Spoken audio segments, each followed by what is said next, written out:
பாசத்திற்குரிய தாய்மார்களே, சகோதரிகளே, பெரியோர்களே, ஜமாத்தார்களே, சகோதர சகோதரிகளே, ஒரு 45 நிமிடம் இந்த தலைப்பின் வாயிலாக உரையாற்றப்படும். வந்திருக்கக்கூடிய அனைவரும் கொஞ்சம் கவனமாக இந்த உரையை உள்வாங்குமாறு ஆரம்பத்திலேயே நான் ஒரு துணுக்குச் செய்தியாக பதிவு செய்கிறேன். ஆரம்பமாக என் அன்பான சகோதர சகோதரிகளே, தாய்மார்களே, இஸ்லாம் ரசூலுல்லாஹி ஸல்லல்லாஹு அலைஹி வஸல்லம் அவர்கள் இந்த உலகத்திற்கு நபியாக அனுப்பப்படுவதற்கு முன்பாக பல்வேறு ஏற்றத்தாழ்வுகளை இந்த உலகம் சந்தித்துக் கொண்டிருந்தது. ஏழை பணக்காரன் என்ற ஏற்றத்தாழ்வுகள், இவர்கள் எல்லாம் நிறத்தால் வெள்ளையர்கள், இவர்கள் எல்லாம் நிறத்தால் கருப்பர்கள் என்ற நிறத்தினுடைய வேறுபாடுகள், எல்லாம் உயர்ந்த குலத்தில் பிறந்தவர்கள், பாரம்பரியமான குடும்பத்திற்கு சார்ந்தவர்கள், ஆனால் இவர்கள் பாரம்பரிய குடும்பத்திற்கு அப்பாற்பட்டவர்கள், அதனால் நாங்கள் உயர்ந்தவர்கள், இப்படி பல்வேறு ஏற்றத்தாழ்வுகள். அந்த ஏற்றத்தாழ்வுகளில் மிக முக்கிய ஒரு ஏற்றத்தாழ்வு, நாங்கள் எல்லாம் ஆண்கள், இவர்கள் எல்லாம் பெண்கள் என்ற ஆண் பெண்ணினுடைய வேற்றுமை என்பது முஹம்மது ஸல்லல்லாஹு அலைஹி வஸல்லம் இந்த உலகத்திற்கு நபியாக அனுப்பப்படுவதற்கு முன்பாக எல்லா நாட்டிலும், எல்லா கலாச்சாரத்திலும், எல்லா கொள்கையிலும் ஆண் பெண் என்ற அந்த வேறுபாடு நிரப்பமாகவே இருந்தது. பொதுவாக மனிதன் எதன் பக்கம் அதிகம் தேவையாகுவானோ காலப்போக்கில் அதை அடிமைப்படுத்திக் கொள்வார். இது யதார்த்த மனிதனுடைய குணம்.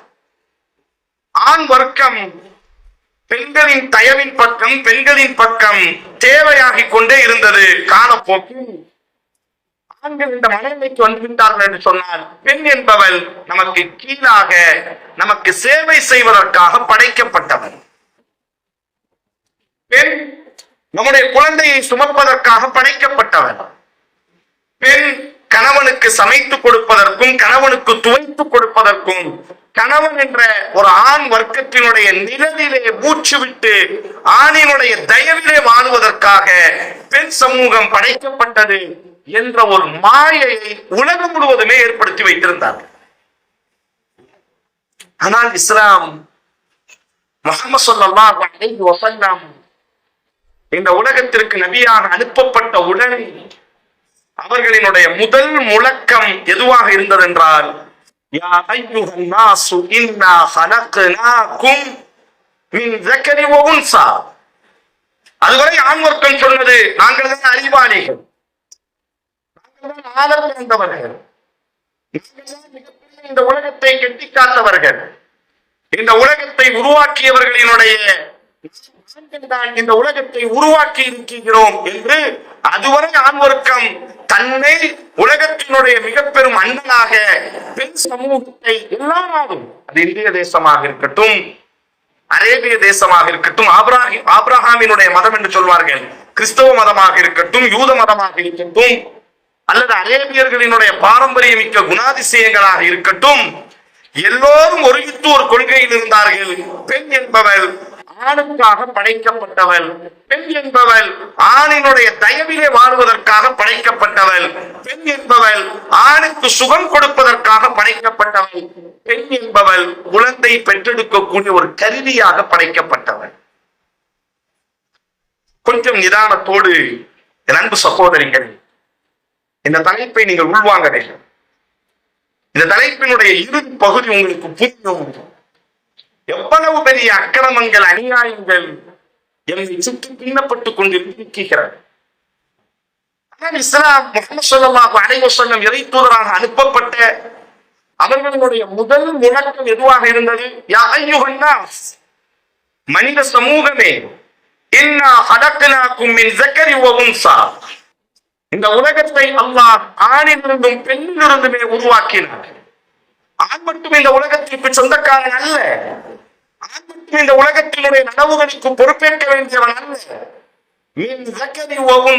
ஆணும் பெண்ணும் சேர்ந்துதான் இந்த உலகத்தை கட்டமைத்திருக்கிறார்கள். ஆதலால் இஸ்லாத்தினுடைய பார்வை ஆண் பெண் என்ற இந்த பாகுபாடு எங்குமே இருக்கப்படக்கூடாது. ஆண் தவறு செய்தாலும் தவறுதான், பெண் தவறு செய்தாலும் தவறுதான். ஆண் நன்மை செய்தாலும் நன்மைதான், பெண் நன்மை செய்தாலும் நன்மைதான்.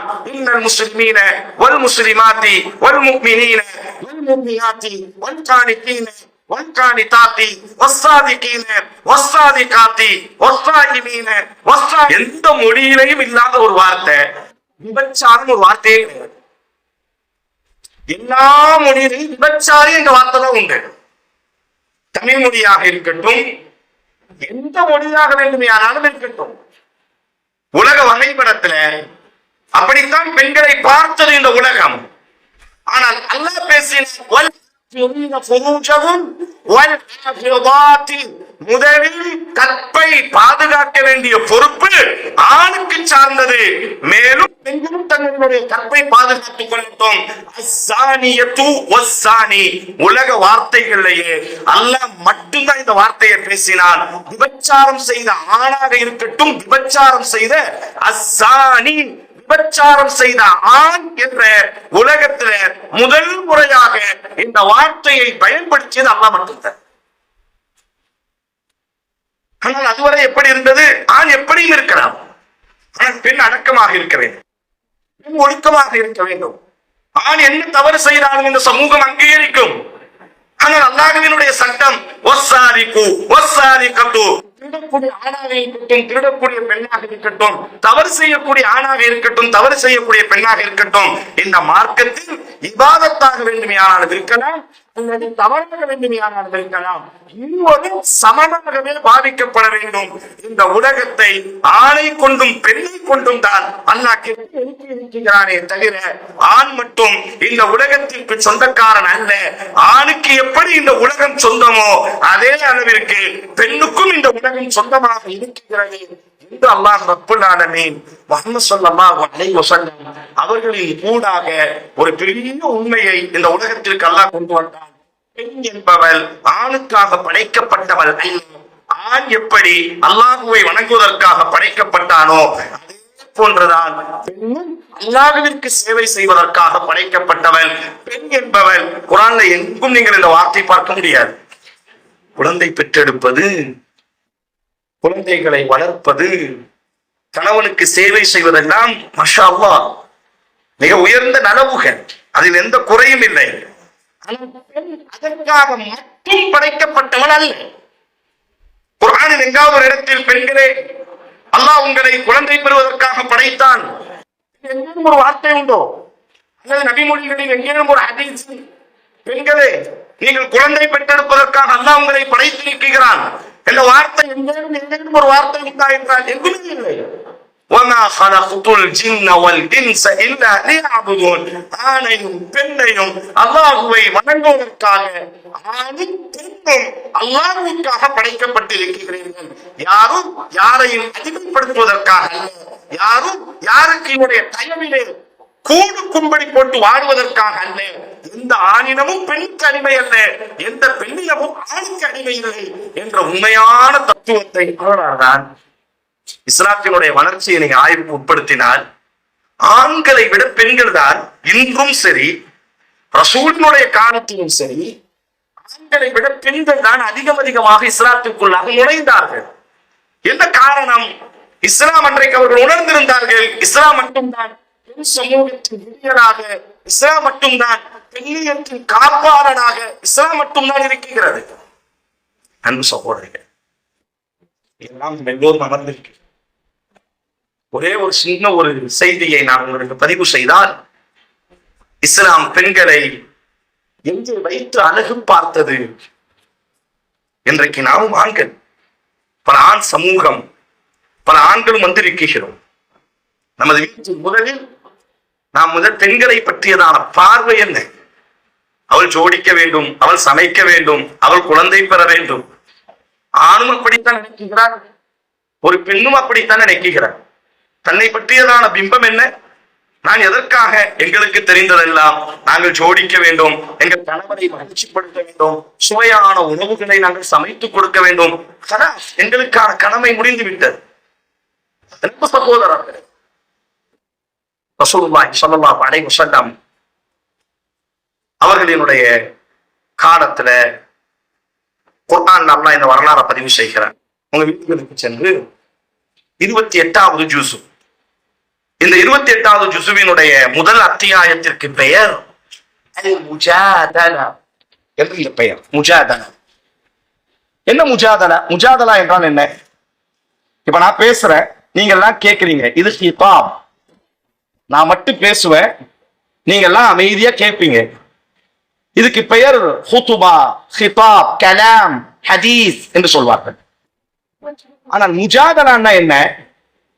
நம்ம ரெண்டு பேரும் வார்த்தையிலேயே சண்டை போடுறது, தர்க்கம் செய்யறது. நான் சொல்றேன் இதுதான் சரி, இல்ல இல்ல இதுதான் சரி பாய், இதுதான் கரெக்ட் பாய், இல்லவா இதுதான் கரெக்ட் பாய். அப்ப நம்ம தர்க்கம் செய்வோமா இல்லையா? ரெண்டு பேரும் மாறி மாறி தர்க்கம் செய்வோமா இல்லையா? அதுக்கு அரபியில முஜாதலா.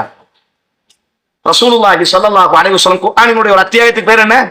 முஜாதலா, தர்க்கம் செய்தவன். என்ன தர்க்கம் செய்தால்? இந்த மாதிரி ரசூல் ஸல்லல்லாஹு அலைஹி வஸல்லம் மஸ்ஜித் நபவியில் அமர்ந்திருக்கிறாங்க. ஹவுலா பின்த் ஸஅலபா என்ற ஒரு வயதான ஒரு பெண்மணி, அந்த அம்மா ரசூலுல்லாஹ் மதீனாக்குள்ள மஸ்ஜித் நபவிக்குள்ள வராங்க. எல்லாம் ஆண்கள். அன்றைய அரேபியர்கள் பெண்களை பழிவாங்குவதற்கு பல்வேறு விவாகரத்து முறைகளை வைத்திருந்தார்கள். பொதுவா தலாக், நீ எனக்கு வேண்டாம், உன்னை நான் விவாகரத்து செஞ்சுட்டேன், இப்படி நேரடியாக விவாகரத்து செய்வது இது ஒரு முறை. இதை மட்டும்தான் இஸ்லாம் அங்கீகரித்தது. ஆனா அரபுகள்கிட்ட ஒரு குணாதிசயம் இருந்தது.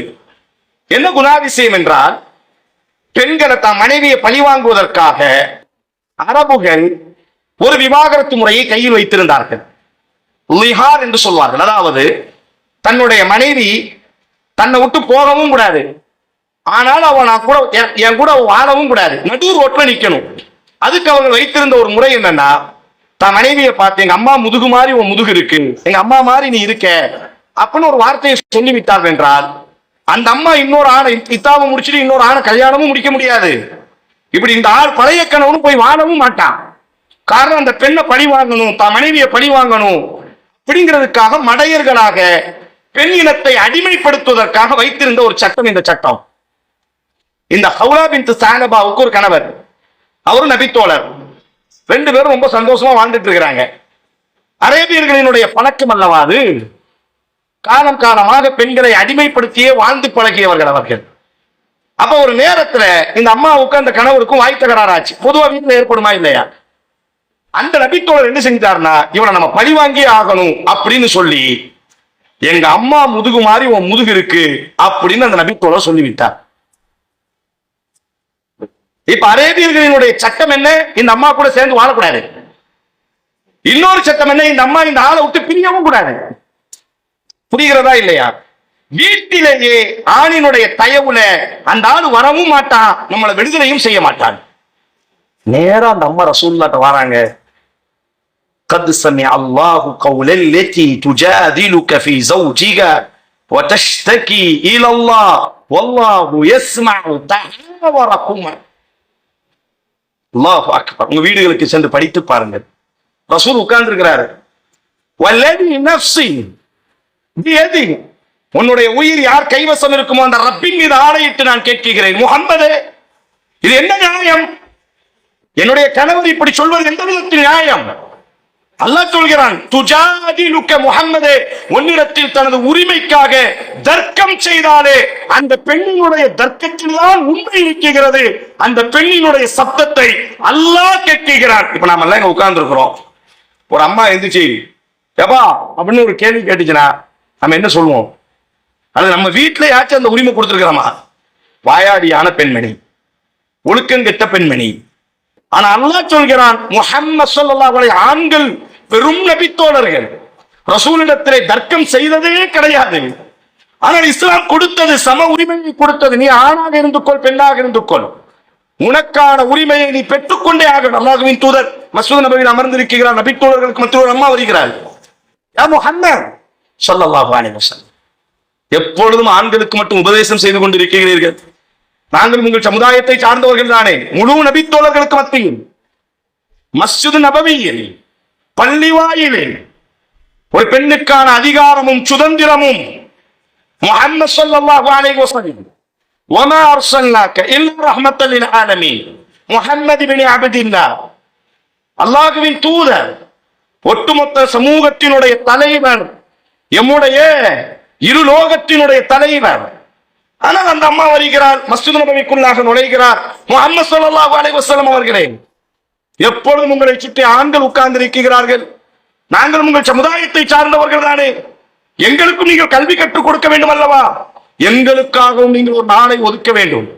இப்படி பள்ளிக்குள்ள ஏறி ஆண் வர்க்கத்துக்கு முன்னாடி ஒரு பொம்பளை புள்ள பேசினா நம்முடைய பார்வை எப்படி இருக்கும் சகோதரி? நம்முடைய பார்வை எப்படி இருக்கும்?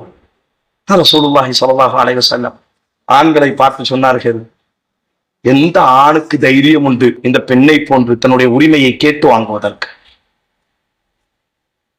எல்லா விதமான சமம். அப்படித்தான் இஸ்லாம் உருவாக்கியது. முஹம்மது ஸல்லல்லாஹு அலைஹி வஸல்லம் அப்படி ஒரு சமூகத்தை தான் கெட்டி எழுப்பினார்கள். 1300 ஆண்டு காலம் உலக வரைபடத்தில் முஸ்லிம் பெண்கள் ஆளுமை மிக்கவர்களாக, அதிகார மிக்கவர்களாக இருந்தார்கள். ஆணுக்கு நிகராக எல்லா இடத்திலும் தங்களினுடைய அதிகாரத்தை வெளிப்படுத்தக்கூடியவர்களாக இருந்தார்கள். 1924 இஸ்லாத்தினுடைய தலைமையகம் சிதைக்கப்பட்டதற்கு பிறகு ஐரோப்பிய உலகம் இந்த உலகத்தை தங்கள் கட்டுக்குள்ளாக கொண்டு வந்து விட்டார்கள். இந்த 100 ஆண்டு காலத்துல பெண் என்பவள் யார் தெரியுமா? ஆண்களை மயக்கக்கூடியவள். ஆண் யார் தெரியுமா? பெண்ணிடத்திலே மயங்கக்கூடியவன். பெண் யார் தெரியுமா? தன்னுடைய முகத்தை அழகுபடுத்தக்கூடியவள். பெண் யார் தெரியுமா? தன்னுடைய உடலை அழகுபடுத்தக்கூடியவள். பெண் யார் தெரியுமா? தான் ஜோடிக்க பிறந்தவள். பெண் யார் தெரியுமா என்று பெண்ணை வேறு ஒரு பிம்பமாக மாற்றிவிட்டார்கள். ஆனால் 1300 வரலாற்றினுடைய சில தகவல்களை உங்களுக்கு நான் பதிவு செய்கிறேன். பின்னால் இன்ஷா அல்லாஹ் 1300 ஆண்டு கால இஸ்லாமிய வரலாற்றில் பெண்கள் இந்த உம்மத்தினுடைய சரிசமமாக அத்தனை ஆளுமைகளிலும் ஆனால் இஸ்லாம் 1924 துருக்கியினுடைய ஹிலாஃபா வீழ்த்தப்பட்டதற்கு பிறகு இஸ்லாத்திற்கென்று ஒரு தலைமை இல்லை. இஸ்லாத்திற்காக குரல் கொடுக்கக்கூடிய, இஸ்லாமிய கலாச்சாரத்தை பரப்பக்கூடிய ஒரு ஸ்தாபனம் இல்லாமல் போய்விட்டது. உலகம் நம்முடைய கையை விட்டு வெளியே சென்று விட்டது. இந்த உலகத்தினுடைய அத்தனை பொறுப்பையும் ஐரோப்பியர்கள் எடுத்துக்கொண்டார்கள். ஐரோப்பியர்களினுடைய மொழி உயர்ந்த மொழி, ஐரோப்பியர்களினுடைய ஆடை உயர்ந்த ஆடை, ஐரோப்பியர்களினுடைய உணவு உயர்ந்த உணவு, ஐரோப்பியர்களினுடைய கலாச்சாரம் உயர்ந்த கலாச்சாரம் என்ற ஒரு 100 ஆண்டு காலத்தில் தங்களினுடைய கலாச்சார திணிப்பை ஏற்படுத்தினார்கள். அப்படி திணிக்கப்பட்ட ஒரு திணிப்பு தான் பெண் என்பவள் தன்னை ஜோடிக்க வேண்டும். நல்லா பார்க்கிறார். பெண்ணினத்துக்காக சமீப காலத்தில் குரல் கொடுப்பார்கள். கவனமா கேளுங்க. பெண்கள் ஆண்களுக்கு நிகராக வர வேண்டும். ஆதலால் ஆண்கள் அணியக்கூடிய ஆடையை பெண் அணிய வேண்டும். சரி, அப்பவும் கூட ஆண்களுக்கு எப்படித்தான் இருக்கு பாருங்க. தான் அணியக்கூடியதை உங்கள் மீது திணிக்கும். எந்த பெண்ணியவாதியும் இந்த வார்த்தை சொல்லவில்லை. பெண்கள் ஆண்களுக்கு நிகரானவர்கள், ஆதலால் பெண்கள் அணியக்கூடிய ஆடையை ஆண்களாகிய நாங்கள் அணிந்து காட்டுகிறோம் என்று எங்காவது பேசினார்களா? தங்களினுடைய சிந்தனையை, தங்களினுடைய வக்கிரம புத்தியை அன்றைக்கு அடிமைப்படுத்தி பெண்களை அடைத்து வைத்தார்கள். இன்றைக்கு ஆடைகளை கலட்டி என்ன செய்கிறார்களே, ஆனால் உங்களை கொள்ளையடிக்க வேண்டும், உங்களை ரசிக்க வேண்டும், உரிமை குடிக்கிறோம் என்ற பெயரில்.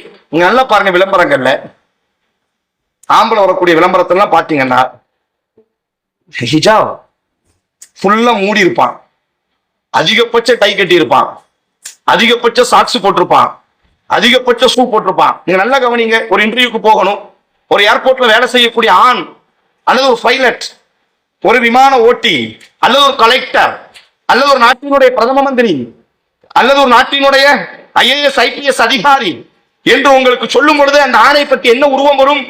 கம்பீரமாக முழுமையாக ஆடை அணிந்திருப்பார், நெஞ்சை நிமிர்த்திருப்பார், தன்னுடைய முழு உடலை மறைத்திருப்பார்.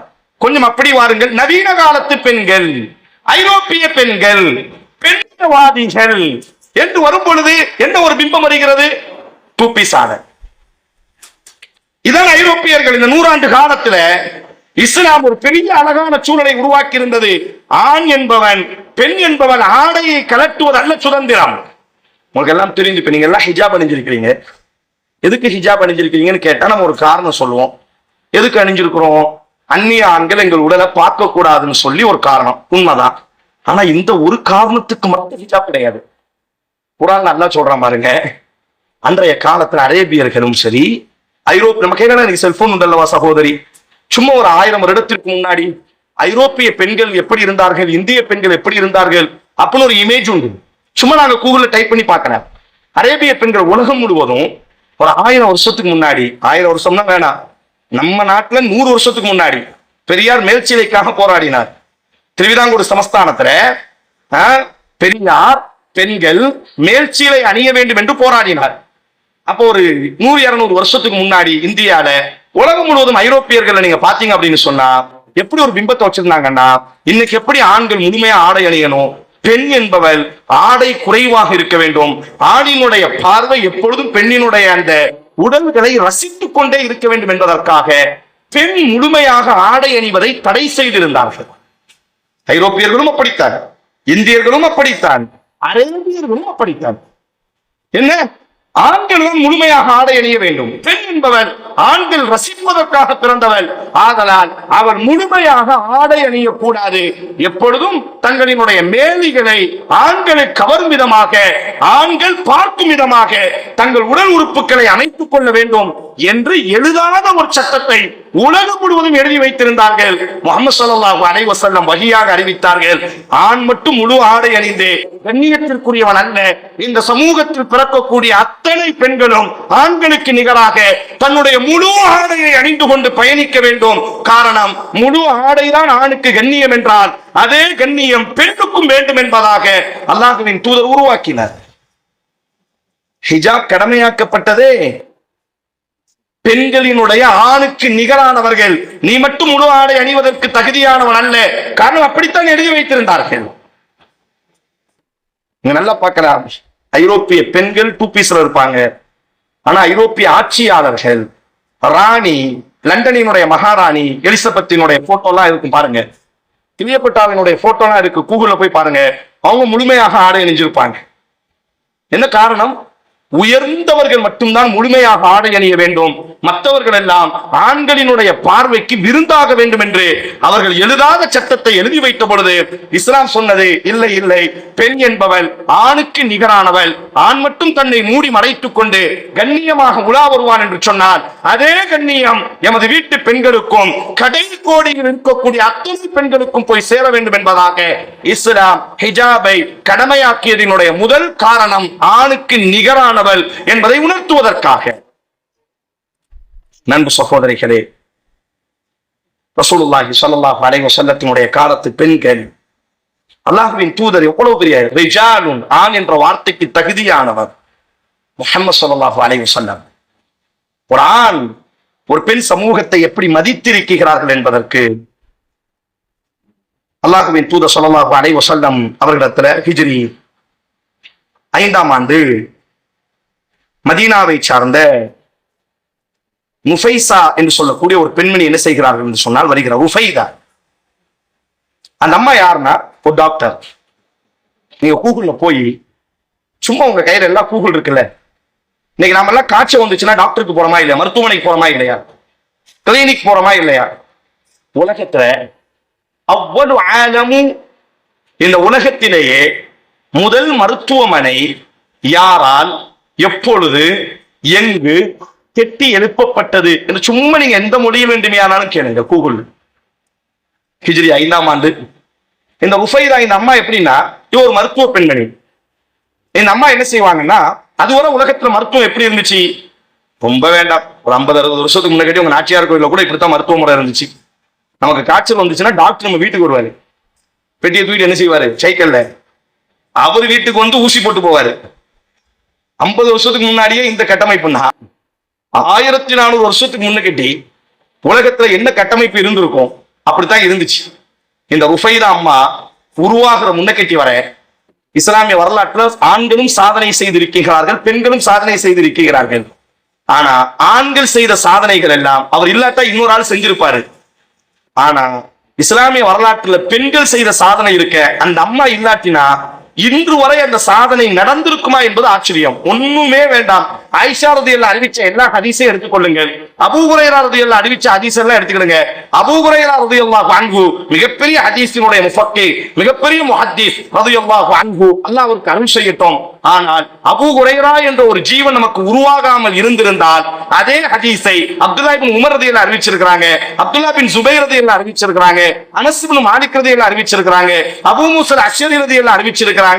இப்படி பல ஆண் நபி தோழர்கள் அபூ ஹுரைரா ரலியல்லாஹு அறிவித்த அதே ஹதீஸை அவர் இல்லாமல் இருந்திருந்தால் கூட அவரினுடைய இடத்தை நிரப்புவதற்கு லட்சக்கணக்கான ஆண் நபி தோழர்கள் இருந்திருக்கிறார்கள். ஆனா அம்மா ஆயிஷா ரலியல்லாஹு அறிவிச்ச ஹதீஸை எல்லாம் நீங்க படிச்சு பாத்தீங்கன்னா, அம்மா இல்லாவிட்டால், அம்மா ஆயிஷா இல்லாட்டினா அந்த செய்தி இந்த உம்மத்திற்கு கிடைத்தே இருக்காது. தனித்துவமான வரலாறு. ஒண்ணுமே வேண்டாம். அரபியில் இப்படி ஒரு கிதாப் இருக்கு, அல் இஜாபத்து லம்மா இஸ்ததரகத்து ஆயிஷா. ரசூல் ஸல்லல்லாஹு அலைஹி வஸல்லம் காலத்துல ரசூலினுடைய மரணத்துக்கு பிறகு பெரும் நபி தோழர்கள் உமர் ரலியல்லாஹு, அபூபக்கர் ரலியல்லாஹு, உஸ்மான் ரலியல்லாஹு, அலி ரலியல்லாஹு, இவங்க எல்லாம் சாதாரண ஆளே கிடையாது. இவங்க எல்லாம் மிகப்பெரிய அறிவுஜீவிகள். இந்த உம்மத்தினுடைய ரசூலினுடைய ராணுவ தளபதிகள், ரசூலினுடைய அமைச்சர்கள், ரசூலை சுற்றியே தங்கள் வாழ்வுகளை அமைத்துக் கொண்டவர்கள். ஆனா இப்படி ஒரு அரபுல ஒரு கிதாப் இருக்கு, அல் இஜாபத்து லம்மா இஸ்ததரகத்துஹு ஆயிஷா. பெரும் நபித்தோழர்கள் கொடுத்த ஃபத்வா, அந்த ஃபத்வாவிலே இருக்கக்கூடிய தவறை சுட்டிக்காட்டிய ஆயிஷா என்ற அந்த கிதாபுக்கு பேர். உண்மையும் அப்படித்தான். புகாரில ஒரு ஃபத்வா இருக்கு, உஸ்மான் ரலியல்லாஹு கொடுத்திருக்கிறாங்க. அந்த ஃபத்வாவை நம்ம பின்பற்றவே முடியாது. அந்த ஃபத்வாவை நாம் பின்பற்றினால் மிகப்பெரிய இழப்பு இந்த உம்மத்திற்கு ஏற்படும். ஆனா அம்மா ஆயிஷா ரலியல்லாஹு, உஸ்மான் ரலியல்லாஹு மிகப்பெரிய அறிவுஜீவி தான். ஆனால் உஸ்மான் ரலியல்லாஹுவுக்கு பாடம் நடத்துகிறார்கள். உஸ்மான் அவர்கள் இப்படி ஃபத்வா கொடுக்க கூடாது, நீங்க தப்பா கொடுத்தீங்க, நீங்க தப்பா புரிஞ்சுக்கிட்டீங்க, உண்மையான ஃபத்வா இதுதான் என்பதாக இன்று வரை நாம் உஸ்மான் ரலியல்லாஹுடைய ஃபத்வாவை பின்பற்றல. இன்று வரை ஆயிஷா ரலியல்லாஹுடைய ஃபத்வாவை தான் உலகம் பின்பற்றுகிறது. இலா யௌமில் கியாமா, கியாமத் வரை அம்மா ஆயிஷாவினுடைய ஃபத்வாவை தான் பின்பற்ற முடியும். உங்களுக்கு புரிகிறதா? அப்துல்லாஹ் இப்னு உமர் ரலியல்லாஹு ஒரு தீர்ப்பு கொடுக்கறாங்க. ஆனா அந்த தீர்ப்பு தவறு. அம்மா ஆயிஷா ரலியல்லாஹு அவர் வாழ்ந்த காலத்திலேயே அப்துல்லாஹ் இப்னு உமரை கூப்பிடுறாங்க, வாங்க, நீங்க கொடுத்திருக்கக்கூடிய தீர்ப்பு தப்பு, உண்மையிலேயே இந்த தீர்ப்பு இப்படி கொடுத்திருக்கணும். இன்று வரை அம்மா கொடுத்ததை தான் பின்பற்றுகிறோம். அப்துல்லாஹ் இப்னு அப்பாஸ் ரலியல்லாஹு அன்ஹு ஸாஹிபுர் ரசூல், ரயீசுல் முஃபஸ்ஸிரீன், குர்ஆன் விளக்க உரையாளர்களினுடைய தலை. அவர் இல்லைன்னா குர்ஆனுக்கு விளக்க உரையே இல்லை. அவ்வளோ பெரிய நபர். ஆனா சில இடங்கள்ல ஃபத்வால தவறு செஞ்சிருக்கிறாங்க. ஆனா அம்மா ஆயிஷா ரலியல்லாஹு வாழ்ந்த காலத்திலேயே எவ்வளவு அறிவுஜீவிகள் அன்றைக்கு ஆண் சமூகம். அன்றைக்கு உஸ்மான் ரலியல்லாஹுவுக்கு தோணல, நீ யார் தெரியுமா, நாங்கள் யார் தெரியுமா, நாங்கள் எல்லாம் ஆண்கள், நாங்கள் எல்லாம் ரசூலோடையே இருந்தவர், உனக்கு என்ன தகுதி இருக்கிறது, வீட்டிலே நீ அடுப்பாங்கரையில் தான் ஓய்வெடுக்க வேண்டும் என்பதாக அன்றைய ஆண் சமூகம் முடக்கி வைக்கவில்லை. அன்றைய ஆண் சமூகம் அதே உஸ்மான் ரலியல்லாஹு சொன்னாங்க என்ற தப்பு வந்துட்டு அம்மா ஆயிஷா தான் கரெக்டா சொன்னாங்க. இமாம் ஸஹபி ரஹ்மத்துல்லாஹி அலைஹி, மா ரஅய்து அஹதன் أعلم بفقه ولا بطب ولا بشعر ولا بالتاريخ من عائشة رضي الله عنها. இமாம் ஸஹபி யார்? உம்மத்தினுடைய வரலாற்று கதாநாயகன், வரலாற்று பொக்கிஷம், வரலாற்று ஆய்வாளர்.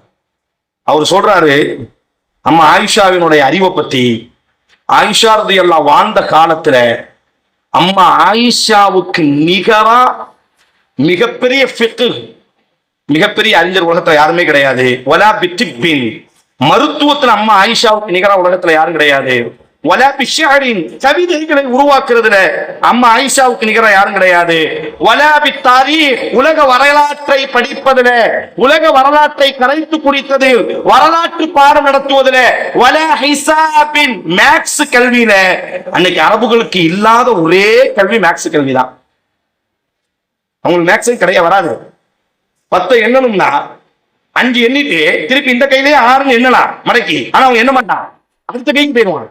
6, 7, 8, 9, 10, 11 எண்ணணும்னா அடுத்த கையிலேயே எண்ணலாம், என்ன மாட்டான், கால் விரலுக்கு போயிடுவான். இதுதான் அரபுகள்.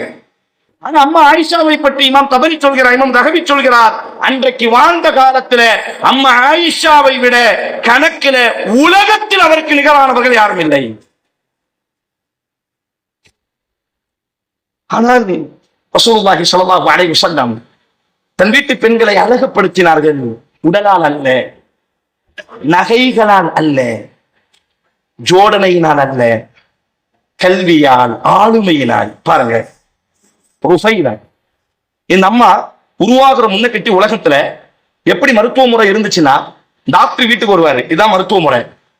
ஆனா ஹிஜ்ரி 5ஆம் ஆண்டு இமாம் அபூ தாவூத் ரஹ்மத்துல்லாஹி அலைஹி இந்த செய்தியை பதிவு செய்கிறார். ஹிஜ்ரி 5ஆம் ஆண்டு இந்த அம்மா ரசூலுல்லாஹ்ட்ட வராங்க. யா ரசூலல்லாஹ், எனக்கு ஒரு கனவு இருக்கிறது. ரசூலுல்லாஹ் உட்கார வைக்கிறாங்க. உன் கனவு என்ன? மஸ்ஜித் நபவியில எனக்கு ஒரு பகுதியை ஒதுக்கி தரணும். அந்த பகுதியை நான் கிளினிக், மருத்துவமனையா உருவாக்குறேன். இதுவரை மருத்துவம் என்றால் மருத்துவ டாக்டர் தான் நோயாளியை போய் பார்க்கிறாரு. இதனால பல பிரச்சனை இருக்கு.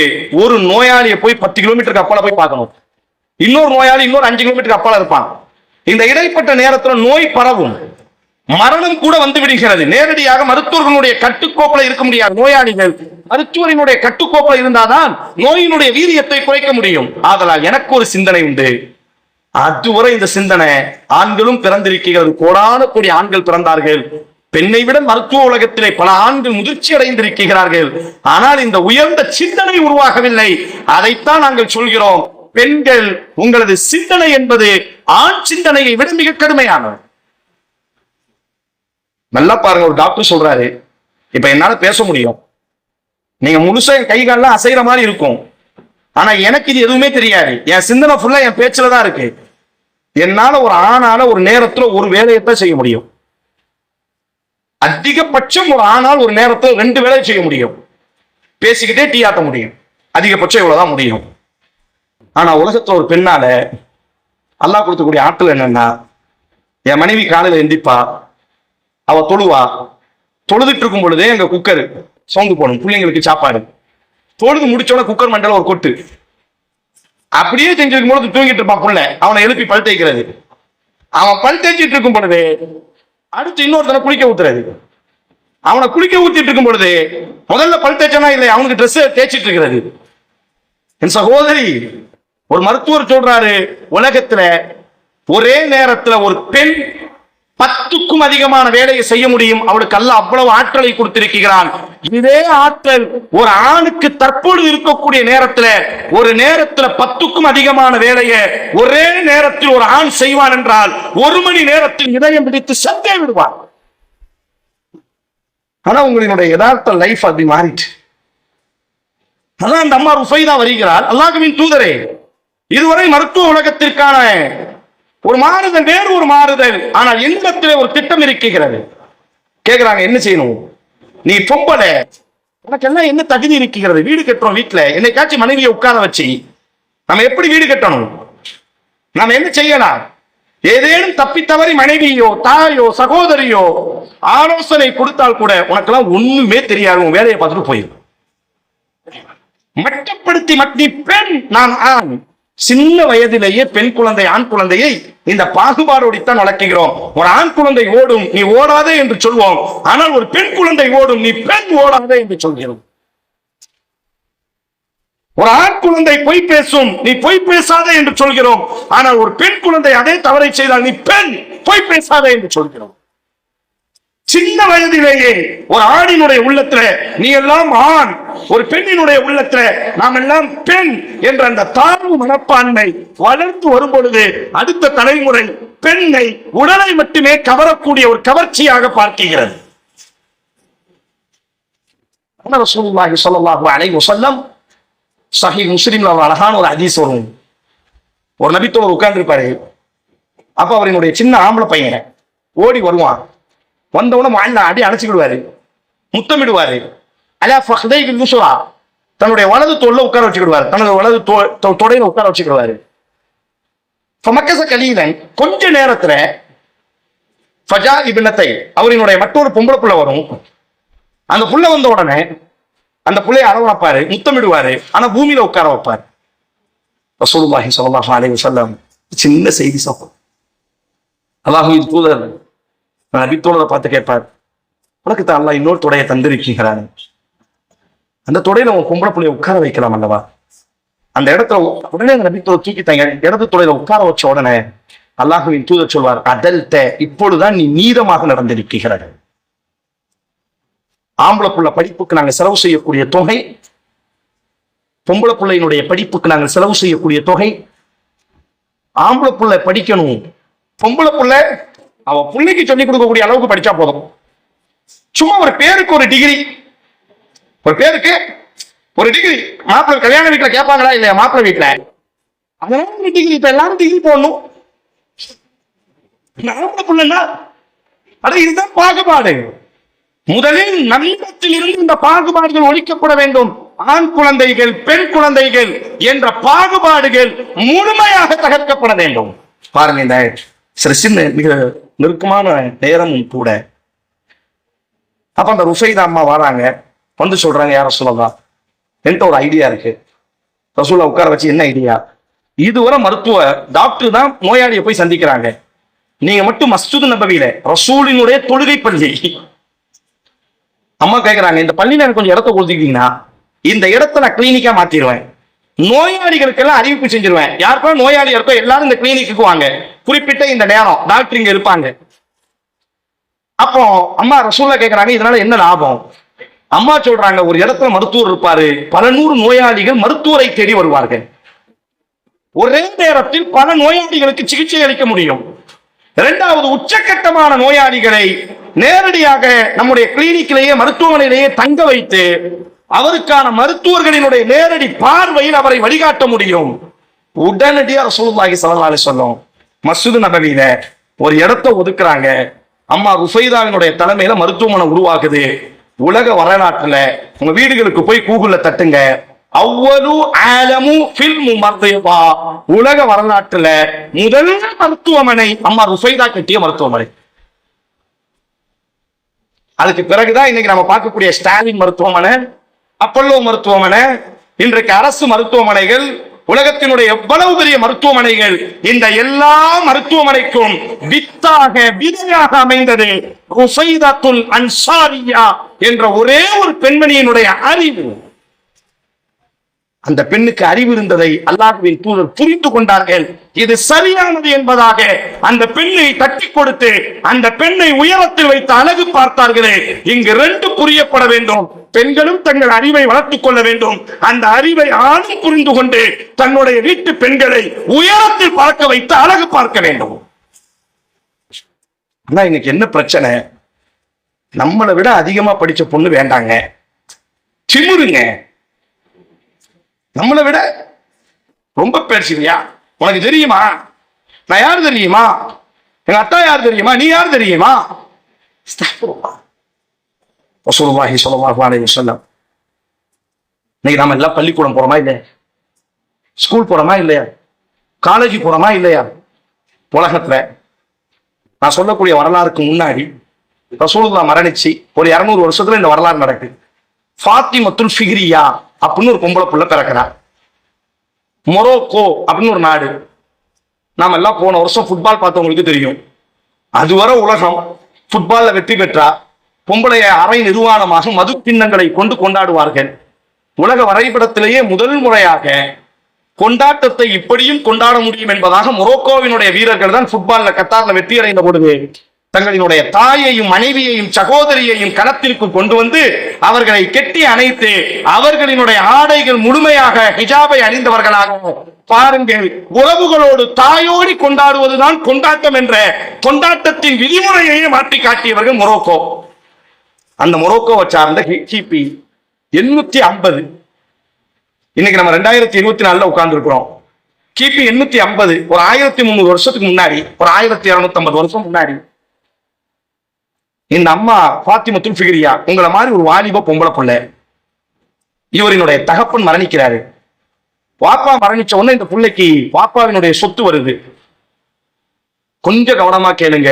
உங்களினுடைய அறிவுகள் நம்முடைய அபுல் காசிம் ஸலவாத்துல்லாஹி வ ஸலாமுஹு அலைஹி நம்முடைய உடலுக்குத்தான் ஹிஜாபை அணிந்தாரே தவிர எங்களினுடைய சிந்தனைகளுக்கு, எங்களினுடைய அறிவுக்கு எங்களினுடைய தூதர் ரெக்கைகளை கட்டி பறக்க விட்டிருக்கிறார் அதையும் சொல்லுவாங்க. அப்ப அந்த அம்மா என்ன செய்யறாங்கன்னா, அவளுக்கு சொத்து கிடைக்கி, அந்த அம்மா யோசிக்கிறான், ஜுவல்லர்ஸ் வாங்கலாம், வீடு கட்டலாம், காசு இருந்தா அழகான பையனை திருமணம் முடிக்கலாம்.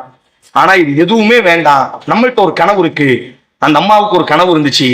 அதுவரை பள்ளிக்கூடங்கள் கல்லூரிகள் எப்படி இருந்துச்சுன்னா, மரத்துக்கு கீழே, பள்ளிவாசலுக்கு திண்ணையில, வீட்டு திண்ணையில ஒரே ஒரு ஆசிரியர், அவர் தான் மேக்ஸை சொல்லிக் கொடுப்பாரு, அவர் தான் வரலாறை சொல்லிக் கொடுப்பாரு, அவர் தான் மொழியை சொல்லிக் கொடுப்பாரு, எல்லாம் அந்த ஒரு ஆள் தான் சொல்லிக் கொடுப்பாரு.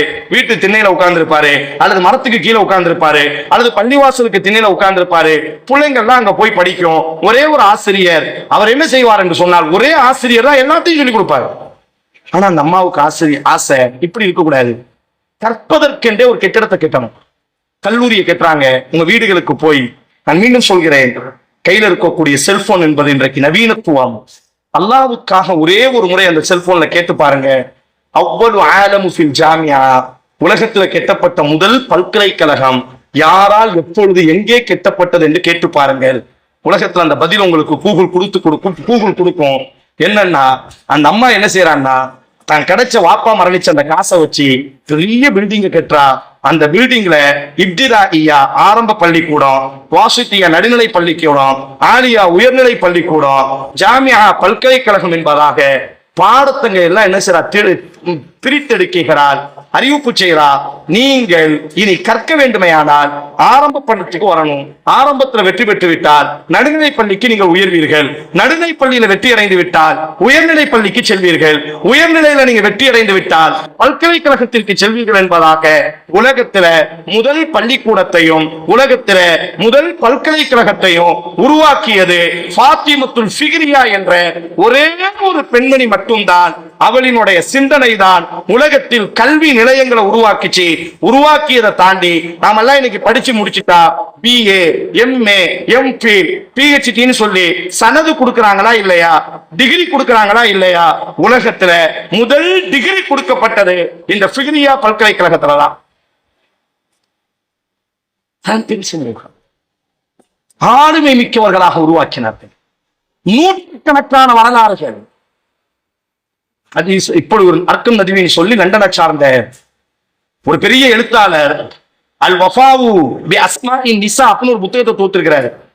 நம்ம இந்திய மதிப்புல 46 பாகம், 1 லட்சம் ரூபாய். 10 அந்த புத்தகம் முழுவதும் ஒண்ணுமே கிடையாது. இஸ்லாமிய உலகத்தை ஆளுமை செலுத்திய 10,000 பெண்கள். 10,000 பெண்கள். அவர் எழுதிட்டு சொல்வாரு, இன்னும் ஆயிரக்கணக்கான பெண்கள் உண்டு, எழுதுவதற்கு பக்கம் இல்லை, அதனால் நான் முடித்துக் கொள்கிறேன் என்பதாக 45 வாலியத்தோடு இஸ்லாமிய பெண்களினுடைய ஆளுமைகள் பேசப்பட்டிருக்கிறது. அதனால் நண்பு சகோதரிகளே, கொஞ்சம் உங்கள் கற்பனை உலகத்தை விட்டு வெளியே வாருங்கள். நாம் குர்ஆனில் அல்லாஹ் சொல்கிறான், வல் முஃமினூன வல் முஃமினாத்தி பஅதுஹும் அவுலியாஉ. முதலில் ஒன்றை உணருங்கள், வந்திருக்கக்கூடிய பெண்கள், நான் இந்த சமூகத்தின் பொறுப்பாளி. இந்த சமூகத்தின் ஏற்றத்தாழ்வுக்கு நானும் பொறுப்பேற்க வேண்டும். நாளைக்கு மறுமையில் அல்லாஹ் இந்த சமூகத்தினுடைய விவகாரமாக என்னையும் அல்லாஹ் விசாரிப்பான். நானும் இந்த சமூகத்திற்காக போராட வேண்டும். நானும் இந்த சமூகத்தின் எழுச்சிக்காக பாடுபட வேண்டும். நானும் இந்த சமூகத்தில் ஒருவன் என்ற சிந்தனைக்கு வாருங்கள். அரஃபாவினுடைய பேருரை ரசூல் சொன்ன வார்த்தை, வலா தகூனு இம்மா, சுயநலவாதிகளாக இராதீர்கள். சமூகத்திற்கு வந்து பேசுங்கள், சமூகத்தை பற்றி கவலைப்படுங்கள். இன்னைக்கு ஜனவரி எத்தனாம் தேதி? 6ஆம் தேதி. 9ஆம் தேதி கூகுள போய் பாருங்க. ஜனவரி 9 கூகுளினுடைய முகப்பு அட்டையை போய் பாருங்க. ஒரு பொம்பளை தலையில சீலை போட்டு நிற்பாங்க. யார் அந்த பொம்பளை? 18ஆம் நூற்றாண்டுல இந்தியால ஃபாத்திமா ஷேக் என்ற ஒரு முஸ்லிம் பெண்மணி. அதுவரை உலக வரைபடத்துல இந்தியால தலித்துகள், பிற்படுத்தப்பட்டவர்கள், ஆதிவாசிகள், மலைவாசிகள் கல்வி கற்கவே கூடாது, கற்க வேண்டுமையானால் உயர்ந்த குணம் மட்டுமே கற்க வேண்டும் என்று பள்ளிக்கூடங்களையும் கூட அவர்கள் உள்நுழைய கூடாது, காதுகள்ல ஈயத்தை காட்சி ஊற்றினார்கள். ஆனா இந்த அம்மா ஃபாத்திமா ஷேக் மட்டும் மும்பையில புனேல என்ன செய்யறான்னா, தான் வீட்டை ஒரு கல்வி நிலையமா ஆக்குறார், அறிவிப்பு செய்கிறார். இதுதான் சமச்சீர். உலகத்து இந்தியாலேயே சமச்சீர் பள்ளிக்கூடத்தை மதங்களை கடந்து, ஜாதியை கடந்து, இனத்தை கடந்து, மொழியை கடந்து, நிறத்தை கடந்து அனைவருக்கும் சமமான கல்வி வேண்டும் என்று இந்தியாவில் குரல் கொடுத்தது மட்டுமல்ல, தான் வீட்டை பள்ளிக்கூடமாக மாற்றி எல்லோருக்கும் இந்தியால கல்வியை கொடுத்தது பாத்திமா ஷேக்கும் ஒரே ஒரு பொம்பளை புள்ளதான். கல்வி மட்டுமில்லை, அதுவரை நூலகத்தை தொடவே கூடாது. தாழ்த்தப்பட்ட, பிற்படுத்தப்பட்ட, ஆதிவாசி, மலைவாசிகள் எல்லாம் புத்தகத்தை தொடவே கூடாது 18ஆம் நூற்றாண்டுல. ஆனா இந்த பாத்திமா ஷேக் என்ன செய்யறாங்கன்னா, கூகுள்ல போய் இந்த பேரை மட்டும் சர்ச்சை செஞ்சு பாருங்க, பாத்திமா ஷேக்னு மட்டும் சர்ச்சை செய்யுங்க போதும். இந்த அம்மா என்ன செய்யறாங்கன்னா, முதல் முறையா தான் வீட்டுல ஒரு பகுதியை நூலகமா உருவாக்கி, உயர்ந்தவர்கள் மட்டுமல்ல எல்லோரும் புத்தகம் படிக்க வேண்டும் என்று சமச்சீர் நூலகத்தை, சமத்துவ நூலகத்தை இந்தியாவில் முதல் முறையாக கொண்டு வந்தது இந்த பாத்திமா ஷேக்னு ஒரே ஒரு பொம்பளை. 1956 அமெரிக்கால ஒரு சட்டம் இருந்துச்சு. உலகத்திலே மிகப்பெரிய நாங்க தான் ஜனநாயகவாதிகள், நாங்கள் தான் அப்படி இப்படின்னு பேசுறானா இல்லையா? நம்ம வாப்பா வாழ்ந்த காலம், இங்க இருக்கக்கூடிய எத்தனையோ பாட்டிமாரு, இங்க இருக்கக்கூடிய எத்தனையோ தாத்தா மாரெல்லாம் 1950க்கு முன்னாடி பிறந்தவங்க தான். 1956 அமெரிக்கால ஒரு சட்டம் இருந்துச்சு. என்ன சட்டம்? பஸ்ல வெள்ளையர்கள் மட்டும்தான் அமரணும், கருப்பர்கள் அமரக்கூடாது. கருப்பர்கள் என்ன செய்யக்கூடாது? அமரக்கூடாது. சீட்டு காலியா இருந்துச்சுன்னா கருப்பர்கள் அமரலாம். ஆனா வெள்ளையர்கள் வந்து விட்டால் கருப்பர்கள் எழுந்து விட வேண்டும், ஏன்னா அவங்கதான் உயர்ந்தவர்கள். ஆனா ஒரே ஒரு பொம்பளை 1956 2014 தான் மரணிச்சாங்க. இப்போ ரோசா மெக்கெல்லே என்று சொல்லக்கூடிய ஒரே ஒரு பொம்பளை, கருப்பு நிற பொம்பளை என்ன செஞ்சாங்கன்னா, பெண் சீட்ல போய் உட்கார்ந்தாங்க. பஸ் ஏறினாங்க, சீட்டு காலியா இருந்துச்சு, உட்கார்ந்தாங்க. வெள்ளையர்கள் மேல வந்தாங்க. அந்த அம்மாவை பார்த்து சொல்றாங்க எந்திங்கிறாங்க. அந்த அம்மா சொன்னா எந்திக்க மாட்டேங்கிறாங்க. இல்ல நீ எந்திக்கணும், அமெரிக்காவினுடைய சட்டம் எங்க, நாங்க தான் உட்காரணும், நீங்க எல்லாம் நிக்கணும். வாய்ப்பே இல்லை, இது மனித உரிமை. நான் முந்தி வந்தேன், எனக்கு கிடைத்த சீட்டை நான் உட்கார்ந்துருக்கேன், நான் எதற்காக எழுந்திருக்க வேண்டும்? ஒரு பொம்பளை எதிர்த்து நின்னால் அடித்து பஸ்ல இருந்து கீழே தள்ளினார்கள். ஒரு வருட காலமாக ஒட்டுமொத்த அமெரிக்க கருப்பர்கள் பஸ்ஸ புறக்கணிச்சாங்க. அமெரிக்காவினுடைய சட்டம் மாற்றி எழுதப்பட்டது. இனி யார் முந்தி பஸ்ல ஏறுறாங்களோ, யாருக்கு சீட்டு கிடைக்கும், கருப்பர் வெள்ளை என்ற வித்தியாசமும் கிடையாது, எல்லோரும் பயணப்படலாம் என்பதாக அமெரிக்கர்களினுடைய, கருப்பர்களினுடைய சுதந்திரத்தை பெற்றுக் கொடுத்தது ஒரே ஒரு பொம்பளை. அதனால அன்பான பாசமான சகோதரிகளை வந்திருக்கக்கூடிய நீங்கள் ஒரு முடிவு எடுக்க வேண்டும். சமூகத்தை பற்றி கனவு காணுங்கள். எப்ப இந்த பிரச்சனை உருவாகுதுன்னா, சில பெண்கள் படிப்புக்காண்டி வெளியே வாராங்க, ஆனா ஒழுக்கம் தவறும் பொழுது மிகப்பெரிய பிரச்சனை உருவாகி விடுகிறது. நீங்கள் அனுபவிப்பதற்காக அல்லது ஆணை கவருவதற்காக படைக்கப்பட்டவர்கள் அல்ல, சமூகத்தை உயர்த்துவதற்காக, சமூகத்திற்கு போராடுவதற்காக குர்ஆன் அல்லாஹ் சொல்கிறான், வல் முஃமினூன வல் முஃமினாத்தி பஅதுஹும் அவ்லியாஉ பஅத். இறை நம்பிக்கையுடைய ஆண்களும் பெண்களும் யஅமுரூன பில் மஅரூஃபி வ யன்ஹவுன அனில் முன்கர், நன்மையை ஏவ வேண்டும், தீமையை தடுக்க வேண்டும் என்பதாக எல்லோருக்கும் சமம். நீங்களும் களத்திற்கு வர வேண்டும், நீங்களும் சமூகத்தை பற்றி போராட வேண்டும், சமூகத்திற்காக நீங்களும் கனவு காண வேண்டும். வெறும் வீட்டு கொட்டாய்களில் அடைந்திருக்கக்கூடிய பூனைகளாக எம்முடைய ரசூல் ஸல்லல்லாஹு அலைஹி வஸல்லம் உருவாக்கவில்லை. களத்திலே நின்று ஆயிஷா ரலியல்லாஹுவை போன்று, ருஃபைதாவை போன்று, ஃபாத்திமத்துல் ஃபிக்ரியாவை போன்று, ஜைனபை போன்று, ஃபாத்திமாவை போன்று களத்திலே நின்று களமாடுவதற்குத்தான் அல்லாஹ் உங்களுக்கு எல்லா சுதந்திரத்தை தந்திருக்கிறான். முழுமையாக மார்க்க ஒழுக்கங்களை பேணியவர்களாக சமூகத்தை பற்றி கனவு காணுங்கள். ஆண் பெண் பெற்றோர்கள் வந்திருக்கிறீர்கள், ஆண் வந்திருக்கிறது, ஆண் பெண் என்ற இந்த பாகுபாட்டை முதலில் உடையுங்கள். இவன் ஆண், இவள் பெண் என்ற அந்த மட்டப்படுத்தக்கூடிய குணாதிசயங்களை முடிவுக்கு கொண்டு வாருங்கள். இறுதியாக பெண் சமூகம் நினைத்தால் எவ்வளவு பெரிய மாற்றத்தை கொண்டு வர முடியும் என்பதற்கு ஒரே ஒரு வரலாறை சொல்லி என்னுடைய உரையை நான் நிறைவு செய்கிறேன். இஸ்லாமிய வரலாற்றுல பல்வேறு படையெடுப்புகளை இஸ்லாம் சந்திச்சிருக்கு. அதுல ஹிஜ்ரி 5ஆம் நூற்றாண்டுல இமாம் இப்னு தைமியா, இமாம் இப்னு கையும் எல்லாம் சொல்றமா இல்லையா, இவர்கள் வாழ்ந்த காலத்துல இஸ்லாமிய உலகம் சந்தித்த மகா பெரிய ஒரு படையெடுப்பு மங்கோலிய படையெடுப்பு, தாத்தாரிய படையெடுப்பு என்பதாக சொல்லப்படும். காடுகள்ல வாழ்ந்தவர்கள் மங்கோலியர்கள், தாத்தாரியர்கள் யானைகளோடும் சிங்கங்களோடும் புலிகளோடும் காட்டு மிருகங்களாகவே வாழ்ந்து வந்தவர்கள். இஸ்லாமிய உலகத்தின் மீது அவர்கள் படையெடுத்தார்கள். அப்பாசியாக்களினுடைய ஆட்சி உலகம் முழுவதும் முஸ்லிம்களினுடைய கையில் இருக்கிறது. உலகத்தினுடைய 75% முஸ்லிம்கள் ஆட்சி செய்து கொண்டிருக்கிறார்கள். ஆசிய கண்டம், ஐரோப்பிய கண்டம், ஆப்பிரிக்க கண்டம் என்பதாக 3 கண்டங்களை இஸ்லாம் தன்னகத்தே ஒற்றை ஆட்சியை ஆட்சி செய்து கொண்டிருக்கும் பொழுது இஸ்லாமிய உலகத்தின் மீது மங்கோலியர்கள் படையெடுக்கிறார்கள். வரும் பொழுது அவர்களுக்கு முன்னால் நம்மால் நிற்க முடியவில்லை. காரணம், அவர்கள் எல்லாம் காடுகளில் வாழ்ந்தவர்கள். யானைக்கு முன்னாடி நம்மளால போராட முடியுமா?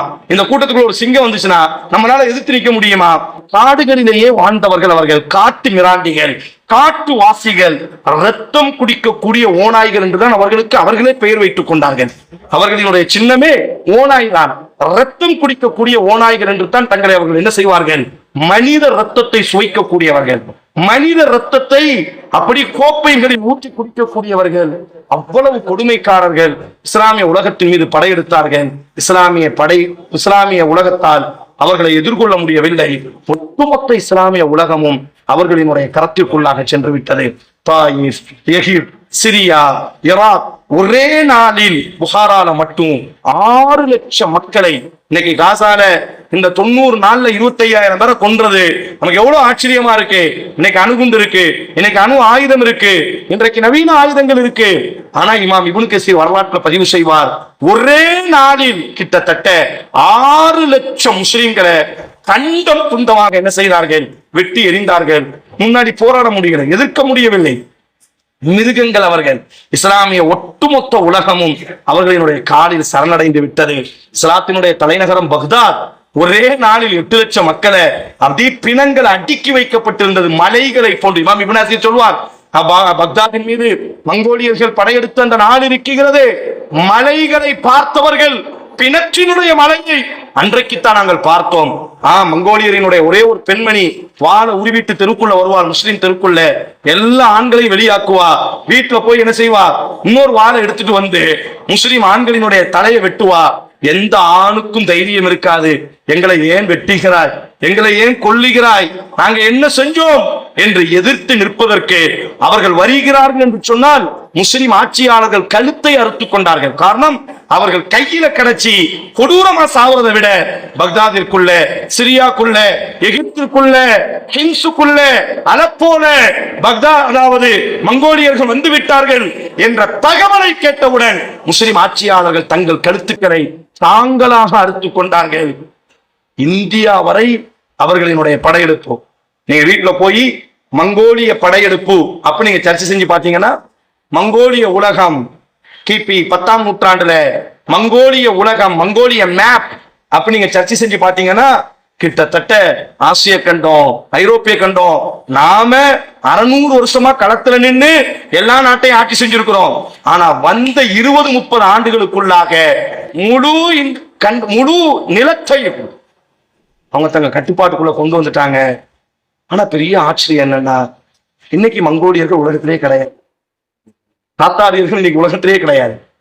ஒரு கிறிஸ்தவ ஆய்வாளருக்கு பெரிய ஆச்சரியம், அமெரிக்கால எத்தனையோ கொடூரர்கள் வந்திருக்கிறாங்க, இவங்களை எதிர்க்கிறதுக்கு உலகத்துல எதிரியே கிடையாது. ஆனா இன்னைக்கு அவங்க உலகத்துல இல்ல. இப்ப நான் எப்ப இல்லாம போவேன், என்னை விட ஒரு பலசாலி இருந்தான்னா அவன் என்னை அடிச்சு புதைச்சிருவான். ஆனா உலகத்துல என்னை எதிர்க்கிறதுக்கு பலசாலியே இல்லை என்றால் நான் எப்படி இல்லாம போக முடியும்? ஆனா இன்னைக்கு நீங்க உலகத்தை பாத்தீங்கன்னா மங்கோலியர்கள் அல்லது இன்னொரு மொழியில தாத்தாரியர்கள் என்று சொல்வோம். இந்த வார்த்தை இன்னைக்கு எங்கேயுமே உலகத்துல கிடையாது. அவங்க சும்மா சின்ன சைனா பக்கத்துல மங்கோலியான்னு ஒரு சின்ன உங்க கும்பகோணம் மாவட்டமா அல்லது தஞ்சை மாவட்டத்தை மாதிரி ஒரு சின்ன பகுதியா இருக்கிறாங்க. அப்ப அந்த கிறிஸ்தவ ஆய்வாளருக்கு பெரிய ஆச்சரியம், எங்க போச்சு மங்கோலியர்களை யார் தோக்கடிச்சா? காரணம், உங்களை உலகத்துல யாருமே யுத்தத்தால தோக்கடிக்கிற. அப்ப அவங்க எங்க போனாங்க? 80 வருஷத்துல உலகத்தினுடைய பெரும் நிலப்பரப்ப அவங்க தங்க கட்டுக்குள்ள கொண்டு வந்தார்கள். யாராலையும் அவர்களை எதிர்க்க முடியாத படை வீரர்களாக நின்றார்களே, அவர்களுக்கு என்ன ஆட்சி அப்படின்னு ஆய்வு செஞ்சுட்டு ஒரு பெரிய உண்மையை அந்த கிறிஸ்தவ ஆய்வாளர் அந்த கட்டுரையில, அந்த பிஹெச்டியினுடைய ஆய்வு கட்டுரையில வெளியே கொண்டு வரார். கூகுள் அந்த கட்டுரை இருக்கு. அவர் சொல்றாரு, மங்கோலியர்கள்ட்ட ஒரு குணம் உண்டு, ஆண்களை எல்லாம் எரித்து கொள்வார்கள், அழகான பெண்களை கைது செய்வார்கள். இஸ்லாமிய சாம்ராஜ்யத்துல புகாரால, அலப்போல, அலபுல, எகிப்துல, ஷாமுல, பலஸ்தீன்ல, ஹிம்ஸ்ல எல்லாம் அவங்க கைக்குள்ள வந்துச்சா இல்லையா? நம்முடைய வீட்டு பெண்களை அழகாக இருந்தார்கள், அவர்களை எல்லாம் அனுபவிப்பதற்காக கைதிகளாக எடுத்து சென்றார்கள். அந்த பெண்களோடு உறவு கொண்டார்கள், அடிமைப்படுத்தி வைத்திருந்தார்கள். அந்த பெண்களோடு உறவு கொண்டார்கள். அந்த பெண்களினுடைய வயிற்றுல கருவை கொடுத்தாங்க. ஆனா மங்கோலியர்கள்ட்ட இன்னொரு குணம் என்னன்னா, அவங்க வீட்டிலேயே இருக்க மாட்டாங்க, காட்டுல தான் இருப்பாங்க. அவங்க போராடி தான் சாப்பிடுவாங்க, வேட்டையாடி தான் சாப்பிடுவாங்க. சும்மா பனி பெய்யக்கூடிய ஒரு 2 மாசம் மட்டும் வீட்டுக்கு வருவாங்க. இது மங்கோலியர்களினுடைய குணம், யதார்த்த குணம். அவங்க காட்டுவாசிகள்.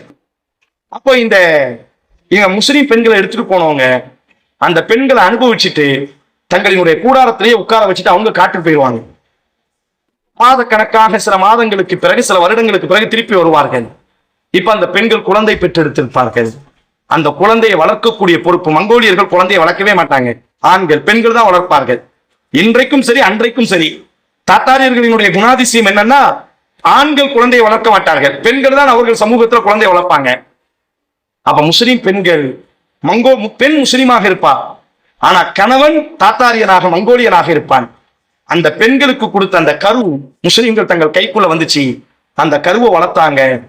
வெறும் 80 ஆண்டுகள் தான். மங்கோலியர்களினுடைய தலைவன் செங்கிஸ்கான் மரணித்தான். அவனினுடைய மகன் வரக்கத்தான். அந்த வரக்கத்தானினுடைய தகப்பன் யார் என்றால் தாத்தாரியர், மங்கோலி. ஆனா அந்த வரக்கத்தானினுடைய அம்மா யாருன்னா துருக்கியை சார்ந்த ஒரு முஸ்லீம் பொம்பளை. இப்ப என்ன செஞ்சாங்கன்னா, தங்களினுடைய கஷ்டம், தங்களினுடைய கவலைகள், கற்பழிக்கப்பட்டிருக்கிறாங்க, கணவனை கண்ணு முன்னாடி வெட்டி எரிஞ்சிருக்கிறாங்க, தங்களினுடைய தாத்தாரியர்கள் பெத்தெடுத்த தகப்பனை வெட்டி இருக்கிறாங்க. எல்லா சோகத்தையும் மனசுல வச்சுட்டு அவங்களுக்கு கிடைத்த ஒரு பெரிய பாக்கியம், அந்த வயிற்றுல சுமந்த அந்த குழந்தை இருக்கா இல்லையா, அந்த தாத்தாரிய குழந்தைகளுக்கு இஸ்லாத்தை ஊட்டி ஊட்டி வளர்த்தார்கள். விளைவு என்னன்னா, பிற தகப்பன் தாத்தாரியனாக இருப்பான், ஆனா தாய் முஸ்லீமாக இருந்ததினால் அந்த பெண்களுக்கு இஸ்லாத்தை ஊட்டி வளர்த்தார்கள். விளைவு வளர்ந்து வரும் பொழுது அத்தனை மங்கோலியர்களும் முஸ்லீமாகவே வளர்ந்து வந்தார்கள். தாத்தாரியர்களை உலகத்தில் எந்த ஆயுதத்தாலும் வீழ்த்த முடியவில்லை, மங்கோலியர்களை உலகத்தில் எந்த ஆயுதத்தாலும் வீழ்த்த முடியவில்லை. ஆனால் முஸ்லிம் பெண்கள் தங்களினுடைய வைராக்கியத்தால், தங்களினுடைய ஈமானால் உலகத்தில் வீழ்த்த முடியாத ஓநாய் கூட்டமான தாத்தாரியர்களை உலகத்தில் வீழ்த்தினார்கள். முகலாயர்னு சொல்றோமா இல்லையா? பாபரு, அவுரங்கசீப், அக்பர்னு வரலாறு சமூக அறிவியல்ல படிச்சிருக்கோமா இல்லையா? எல்லாரும் தாத்தாரியர்கள். இவங்க வாப்பான தாத்தாரியர்கள். முகலாயர்களினுடைய பாரம்பரியமே தாத்தாரியர்கள். ஆனால் முஸ்லிம் பெண்கள் தங்களினுடைய ஈமானை கொண்டு அடுத்த தலைமுறையை உருவாக்கினார்கள். வீழ்த்த முடியாத ரோமா மங்கோலிய படையை வீழ்த்தி காட்டியிருக்கிறார்கள். ஆதலால் வந்திருக்கக்கூடிய பெண்கள் வெறுமனையாக உடலை மெருகூட்டுவதும், வெறுமனையாக உணவுகளினுடைய சுவைகளை காண்பதை தாண்டி, நாடகத்திற்குள்ளாக எங்கள் வாழ்க்கையை அழிப்பதை தாண்டி, என் அன்பு தாயே, என் அன்பு சகோதரிகளே, கனவு காணுங்கள், உயர்ந்த அளவிற்கு படியுங்கள், பொது அறிவை வளர்த்துக் கொள்ளுங்கள், சமூகத்திற்காக களமாடுங்கள். நாளைக்கு மறுமையில எப்பனாலும் நம்ம மரணிக்கலாம். அல்லாஹ் கேட்பான், என் சமூகம் வீழ்ந்து கிடந்த பொழுது என் சமூகத்திற்காக நீ என்ன செய்தாய்? ஆயிஷா ரலியல்லாஹு வருவார்கள், ருஃபைதா வருவார்கள், ஃபாத்திமத்துல் ஃபிக்ரியா வருவார்கள். மங்கோலியர்களால் கற்பழிக்கப்பட்ட என் ஈமானிய அடையாள சின்னமான என் தேசத்து பெண்கள் வந்து நிற்பார்கள். ஆனா நாளைக்கு நாம் நிற்கும் பொழுது, அல்லாஹுவே நாடகங்களை பார்த்தோம், அல்லாஹுவே அசிங்கங்களை பார்த்தோம். என்ன சகோதரி, நாம் எல்லாம் ஈமானுடையவர்கள். ஈமான் வேண்டாம், சக வெட்க உணர்வு. பெத்தெடுத்த மகனை பக்கத்தில் வைத்துக் கொண்டு மட்டமான என்ன காதல் காட்சிகள், பார்க்கக்கூடிய காட்சிகள் எல்லாம் என்ன ஆபாச காட்சிகள். 2 நபர்கள் தனிப்பட்ட அறையில் செய்ய வேண்டியதை பகிரங்கமாக ஒரு வீடியோவுக்கு முன்பாக செய்கிறான். ஒரு தாய் பார்க்கிறாள். ஒரு குழந்தைக்கு ரோஷம் இல்லை, ஒரு தாய்க்கு ரோஷம் இல்லை. எப்படி காதலிக்க வேண்டும், காதலித்து எப்படி மாட்டிக்கொள்ளக் கூடாது, மாட்டிவிட்டால் எப்படி தப்பிக்க வேண்டும், தாய்க்கு தெரியாம எப்படி காதலியை வீட்டுக்கு கொண்டு வர வேண்டும். தாயும் மகனும் உட்கார்ந்து கொண்டு ஒரு சபையில் அமர்ந்து கொண்டு ஒரு காட்சியை பார்க்கிறோம் என்றால் மனிதம் செத்து விட்டது. என்ன சகோதரி, எப்படி முடியும்? நான் போறேன், எங்க அம்மாவை கூப்பிட்டு ஒரு சூப்பர் மார்க்கெட் அல்லது ஒரு மாலுக்கு நான் போறேன், அங்க ஒரு ஆபாசமான சூரட்டி ஒட்டப்பட்டிருக்கு. எங்க அம்மா சொல்லுவாங்களா, மகனே கொஞ்சம் நில்லுங்கள், அந்த சூரட்டியை பார்த்துட்டு வாரேன்னு சொல்லி எங்க அம்மா சொல்வார்களா? எங்க அம்மாட்ட, அம்மா கொஞ்சம் நில்லுங்கள், ஏதோ ஒரு ஆபாசமான சூரட்டி ஒட்டப்பட்டிருக்கிறது, பார்த்து விட்டு வருகிறேன் நான் சொல்வேனா? ஆனா அதை விட அசிங்கம் நாங்க காணக்கூடிய நாடகங்கள், அசிங்கங்கள், ஆபாசங்கள், ரோஷங்கள் செத்து விட்டது. அன்பு பெண்ணே, நீ இதற்காக படைக்கப்பட்டவள் அல்ல. சமூகத்தை தூக்கி நிலைநிறுத்துவதற்காக, சமூகத்தை சுமப்பதற்காக, உன் அறிவாலும் அனுபவத்தாலும் சமூகத்தை மாற்றுவதற்காக நீங்கள் படைக்கப்பட்டிருக்கிறீர்கள். மரணிப்பதற்கு முன்பாக சமூகத்திற்காக ஏதேனும் ஒரு நலவை விட்டுவிட்டு நீங்கள் மரணியுங்கள். அல்லாஹ் ரப்பல் ஆலமீன் உங்களையும் நம்மையும் சிறந்த சமூகமாக அல்லாஹ் உருவாக்கட்டும். சமூகத்தின் எழுச்சியின் விதைகளாக, வித்துகளாக அல்லாஹ் நம் அனைவரையும் உருவாக்கட்டும். நம்முடைய ஒழுக்கங்கள், நம்முடைய பண்பாடுகளை அல்லாஹ் பாதுகாக்கட்டும். வாஹு தாவானா அல்ஹம்துலில்லாஹி ரப்பில் ஆலமீன். அஸ்ஸலாமு அலைக்கும் வரஹ்மத்துல்லாஹி